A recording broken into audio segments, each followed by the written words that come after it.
My friends call me Bill. If you've known me for over 30 years, you may call me Billy still.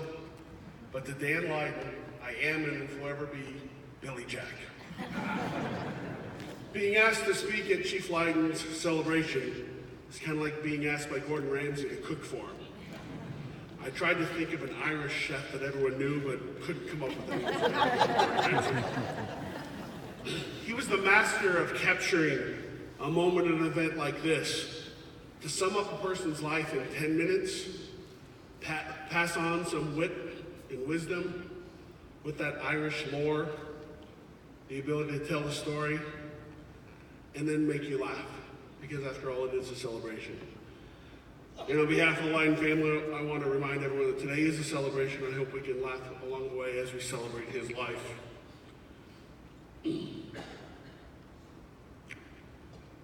Dan not only spoke at a lot of funerals, but he went to a lot of funerals. I was at a funeral just a couple weeks ago for a friend's father who passed away.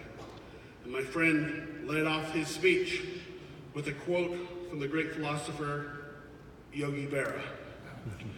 Yogi said, "Always go to other people's funerals, otherwise they won't come to yours." Judging by the crowd here today and last week, Dan went to a lot of your funerals.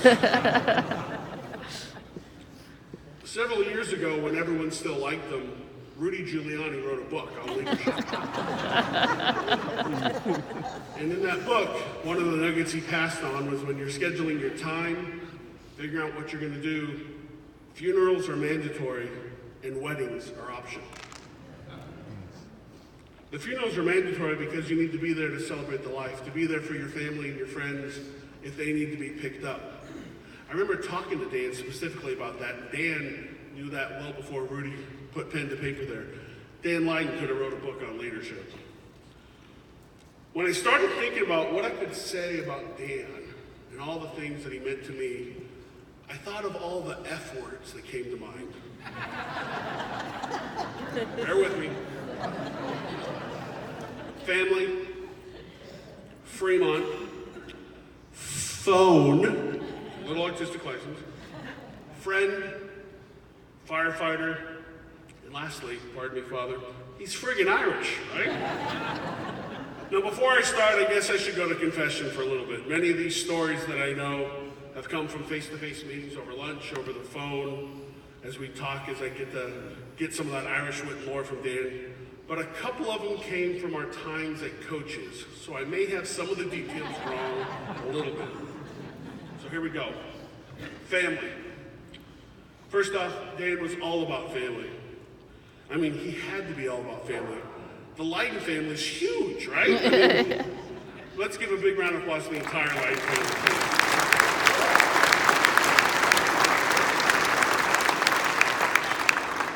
Dan loved telling stories about what his kids and grandkids were doing.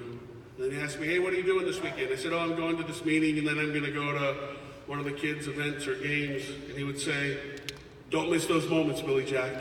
You'll never get them back." He always instilled family came first. Today, family went beyond bloodline. He made people around him feel as if we were all family. To Pat and the entire Lydon family, we want to thank you for sharing Dan with us all those years. We are all part of the Lydon family. Fremont. Dan loved Fremont. I mean, he bled for Fremont. No, I mean, he really bled for Fremont. He was the bleeder. I don't know if you guys know that, but he would bleed often. We'd have rules during the campaigns, no falling and no bleeding. It didn't work a lot, but those are the rules we started with. But he was the perfect ambassador for Fremont. When a new city manager or new department head would come to the city, they got a tour of the city of Fremont that only Dan Lydon could give. He knew Fremont like the back of his hand.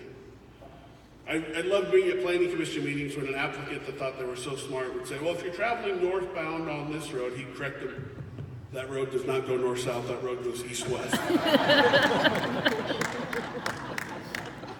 He taught me the street system, how you could tell how far you were from Oakland, if the streets went north-south, east-west. Jen still shakes her head when I try to explain it to her, but I think he instilled it in me pretty well enough. And then there's the stories about Dan Lydon and Mayor Mazzetti. Wait a second. Although they're both dead, this is a church. I don't think we can go there. We'll skip that one for a while. He would see something happening in the city of Fremont and he'd call me and say, "Hey, Billy Jack, I see your fingerprints all over this one. Congratulations." Well, to Chief Lydon, we say, "We see your fingerprints all over the city of Fremont. Thank you for all you've done."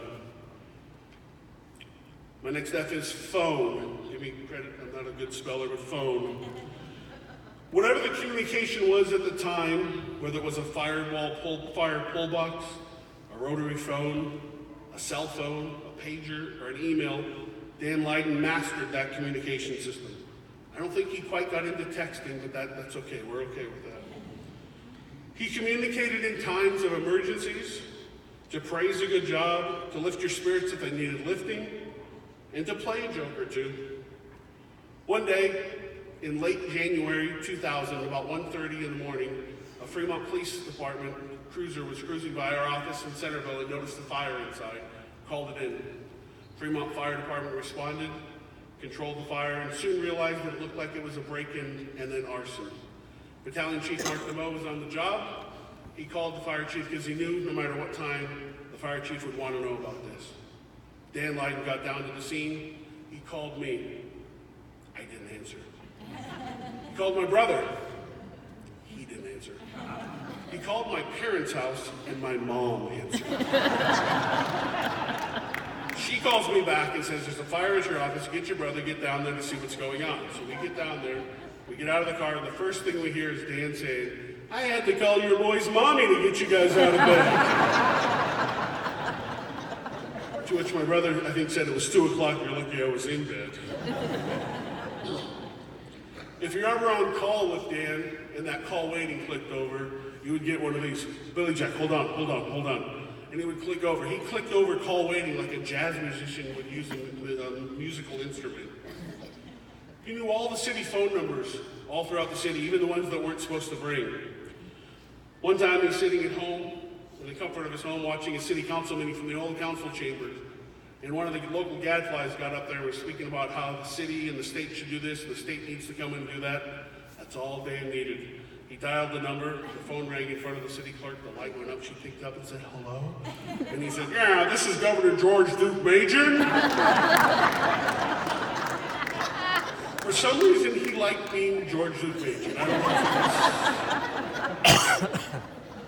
I would be with Dan and he'd say, "Hey, Billy Jack, get out your shoe phone, dial this number for me." For those of you who don't get the shoe phone reference, you probably didn't get a lot of Dan's jokes. I was told that back in the day, on occasion, there was a few gentlemen that would occasionally have a drink or two in the afternoon at a local establishment, and they would gather on a frequent basis and line themselves at the bar. Dan found out about that and somehow made each and every one of their pagers go off all at once at one time in order to say, "Come on, boys, back to work."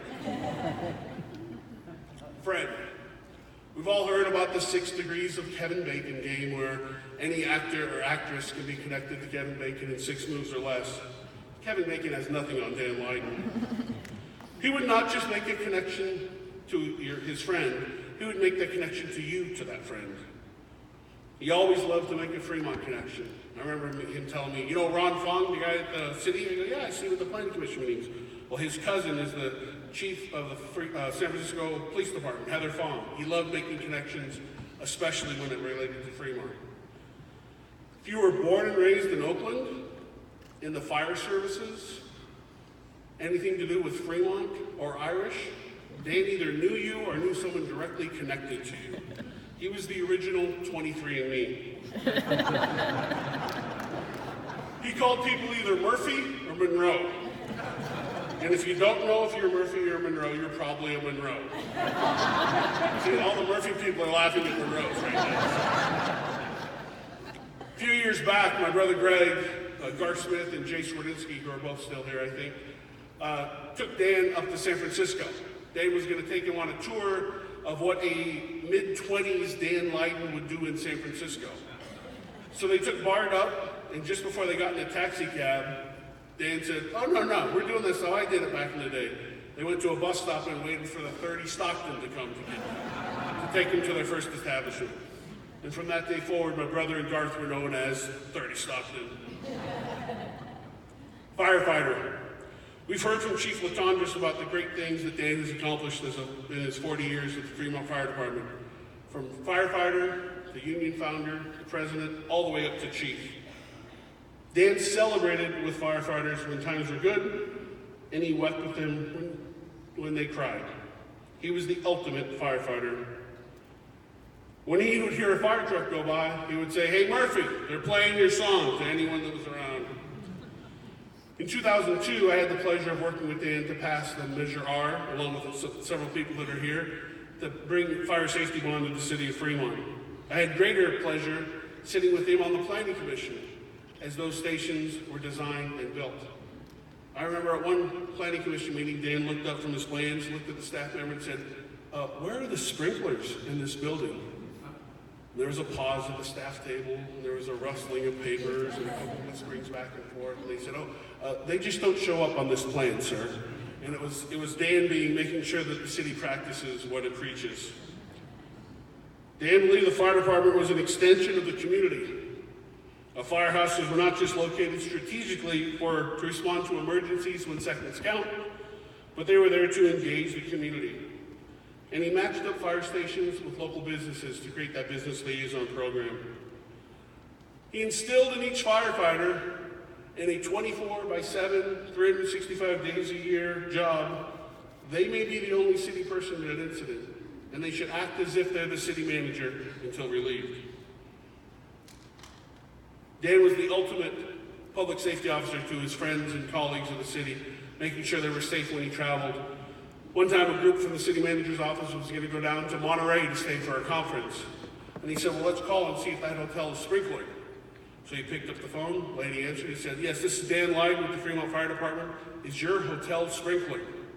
The lady said, "Wow, that's a great question. I have no idea. I've never been asked that. Let me go check." Puts him on hold, comes back 30 seconds later. "Yes, we're sprinklered, and they're watering the grass right now."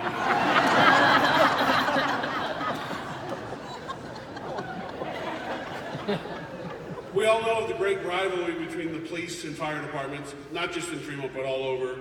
I want to give a special thanks to the Fremont Police and the Fremont Fire Department for what they've done to celebrate the chief and the Lydon family this week. Thank you very much.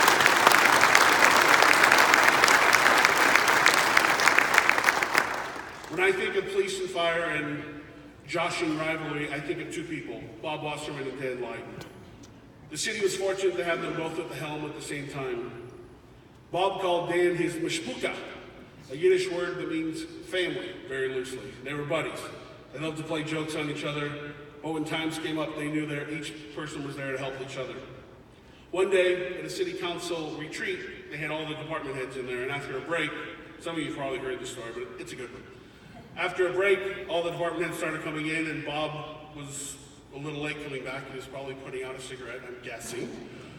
Bob walked in and he noticed all the department heads were scribbling something down.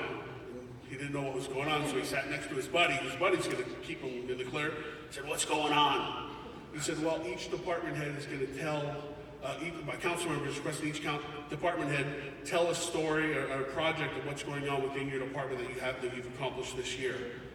And Bob goes, "What are you going to talk about, Dan?" And Dan said, "Well, we got this paramedic program, and every year there's some new advancements there, so I'm going to dazzle them with that." And Bob thought, "That's a good one. I got to top that." So he thinks, and he says, "Well, I'm going to talk about the DARE program, which was drug abuse, resistance, and education. It was brought to local schools to keep kids out of drugs, show them the bad things that drugs can do. I'm going to get it with that." So Bob gave his talk about DARE, wowed the council, everything was great. Before he sat down, someone raised his hand and said, "I missed the beginning, sorry, Chief Wasserman. What does DARE stand for?" And Bob froze. He had one of those moments where it just went, but luckily his best friend was sitting right next to him. And he leaned back and Dan leaned forward and he said, "Drugs are really exciting."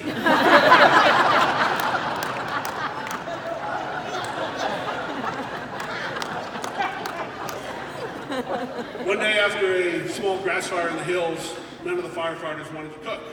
So they decided to go to McDonald's and grab dinner. Dan was buying for everyone, so I don't know when that happened, but supposedly. He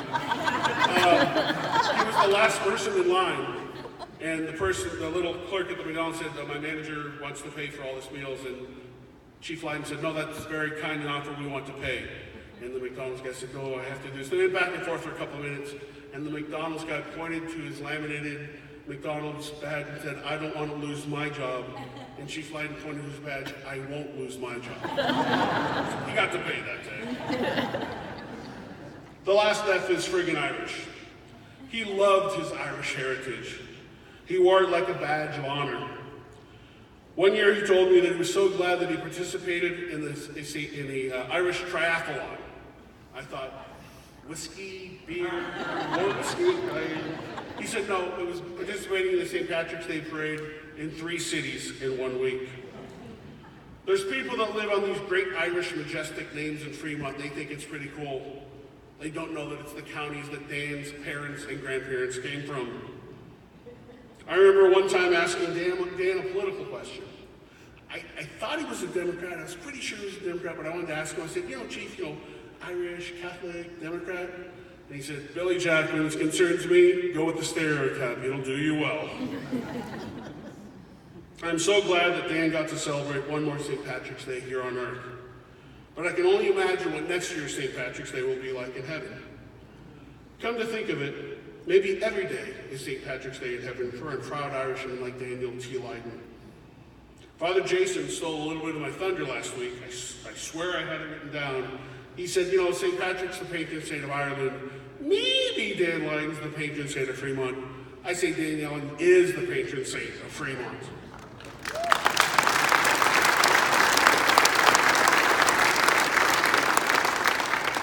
Going through those transcripts that Chief Lydon just referenced and going through the resolution that was passed by Mayor Morrison, Mayor Morrison said in his proclamation that March 17th, St. Patrick's Day, shall henceforth be known as Dan Lydon Day in the city of Fremont. And I think that's something we should carry forward to make sure we carry his tradition of not just Irish lore, but Fremont passion every day forward to make sure we celebrate every year that Dan Lydon, what he did for our city. To Dan, we tell you now, next time we hear the fire trucks, they're playing your song, Chief. Thanks for all you did for us. Thanks for all you did for our city. Rest in paradise, my friend. Thank you.